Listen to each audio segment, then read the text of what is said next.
So I want to talk today a little bit about buying a RV at a camper show. We have bought both of our RVs at an RV show. And since this time of year is typically the time of year when we see most RV shows, I want to just give you a couple of tips as you walk into the show to really be thinking about. First and foremost, this is a want purchase and not a need purchase most of the time. So do not be afraid to walk away. The RV industry has changed in the last year or so. Things have really slowed down. Dealers are going to be trying to get more and more sales because they need to get these RVs off their lots, which could mean a good deal for you, but also could mean a high pressure situation. I know most people don't try to make it a high pressure situation, but keep that in mind that you can always walk away. This is a want, not a need. Know your budget and know your numbers going in. For example, know how much you can spend on a monthly basis, or if you're paying cash, know how much your budget is. Know your numbers on your tow vehicle. How big can you go? How small should you go? Where do you want to be camping most of the time? And how does that look for you? That way you kind of know what RV you kind of want to stick with. For example, we bought our first RV at a show. It was 27 foot. It fit us okay. But after a couple times in it, it got very small, very quick.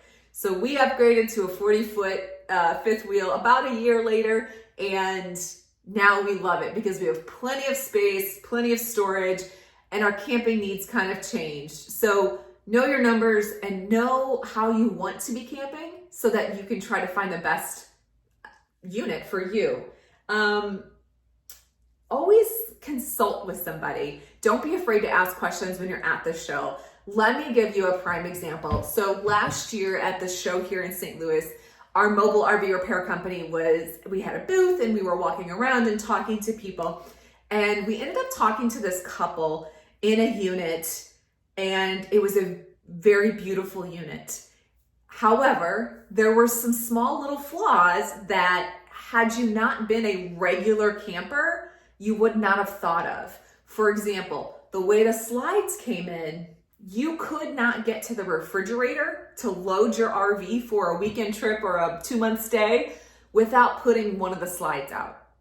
That to me is a hindrance, because when I don't want to have to open my whole RV just to get to the refrigerator.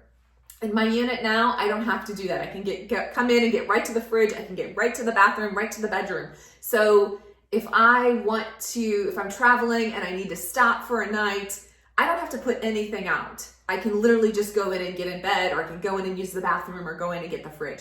So those are all little things that as you're walking around a show and you're getting inside units and you're so excited, seek out some of those people that are around that maybe this is their second or third RV that they're buying, and they can help you kind of talk through some of those pitfalls that you might see with that unit you're falling in love with. I can tell you with that specific story, actually, the manufacturing rep was in town and he came into the unit, and I was telling him about all these flaws, and he couldn't disagree. Like, he knew that those were flaws with that specific unit. And we helped that couple really understand, okay, if you buy this unit, it could mean, this is what you're going to have to do.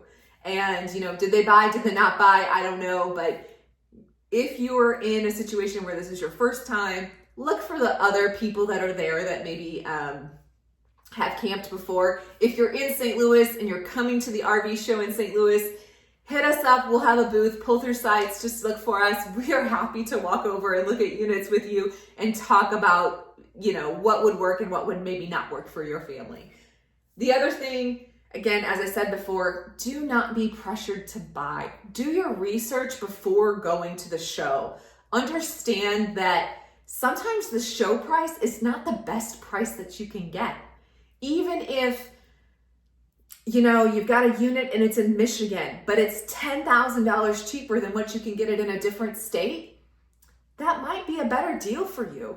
So if you get it narrowed down to a couple of units that you like, do your research nationwide. There are plenty of people out here that will ship RVs, who will also haul RVs back and forth for you around the country. So if you buy one in Montana and you live in New Hampshire, you might be able to get that delivered to you. The old adage that you have to go back to the dealership to get work done because that's where the warranty is, that's null and void. Guys, I do warranty work for everybody, and I'm a mobile repair business. Industry is changing, so if anybody tells you you have to buy from them because that's where it's going to get worked on, it's no longer relevant. You can get a certified mobile RV technician who does warranty paperwork in your area, most likely. If not, call me and I'll help you find one. But you don't have to go back to the dealership that sold it to you just to get work done. So do your research, find a couple that you like, and then find where you can get the best deal around the US. If you have any other questions about buying at an RV show, please reach out to us. Again, we have bought both of our RVs at a show. We know the highs, we know the lows, we're in the industry, we know what's going on. So we are happy to share any other tips and tricks with you. Happy camping.